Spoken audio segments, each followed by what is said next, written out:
What's going on, y'all? It's Tyler from Tyler Has Words. It's been a while, but I've been working on a bunch of stuff. Let's get into talking about Silicon Valley.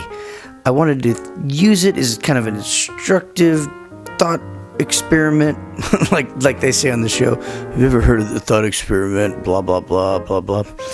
Because those guys are all geniuses on the show. I thought it was a cool thing to talk about, because if you're watching the show and you're noticing the writing, and what really stands out to me, not only of course is it funny and the characters are good and it keeps the storyline keeps you going. What really keeps the storyline going? It's just a show about a bunch of guys trying to make it. Okay, well, some rags to riches story that's been done a billion times, but what it does do pretty cool is it takes some really esoteric material, abstruse material, I would say. I mean, for me, because I'm not the guy that knows anything about technology. I didn't know anything about Silicon Valley and the startups, the business model, and whatever. So every impediment, the show could get monotonous or tedious.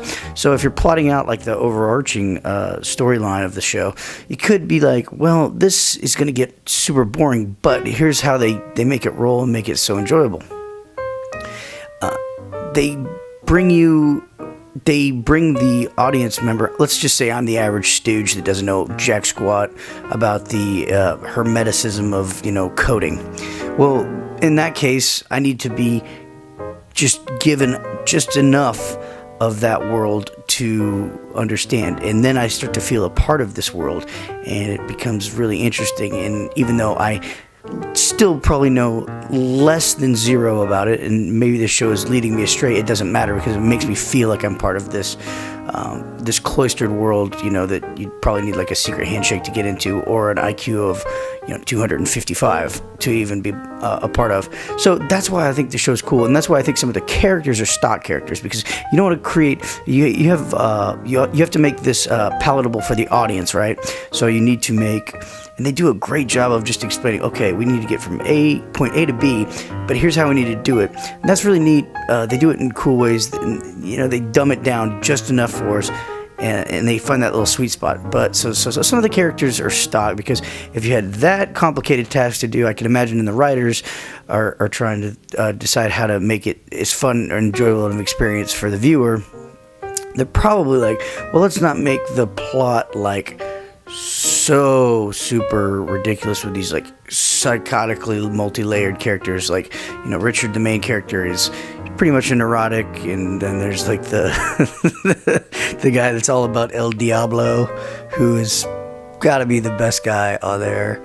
The kind of quizzling / whatever funny, just quirky Pakistani guy, and everybody's just kind of stays in their lane, and I think that's okay, because the show itself is so interesting. The subject matter is really interesting, and it shows how the absurdity of all this money floating around, and these funny kind of characters that are probably. Here's the deal, dude.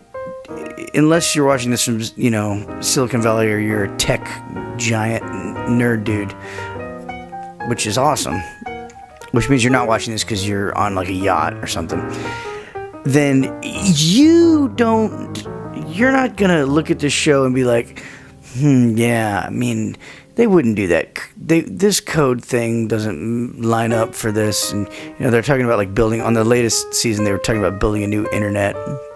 It's just another mountain to scale, and it doesn't even matter. It's almost like a MacGuffin mountain, like a MacGuffin is, just this horrible thing that is going to destroy the world. Well, they have like MacGuffin mountains in Silicon Valley. It's just like, well, this technological advancement has never been done, so these 5 guys are going to do it, and here's all the roadblocks. That's basically the story.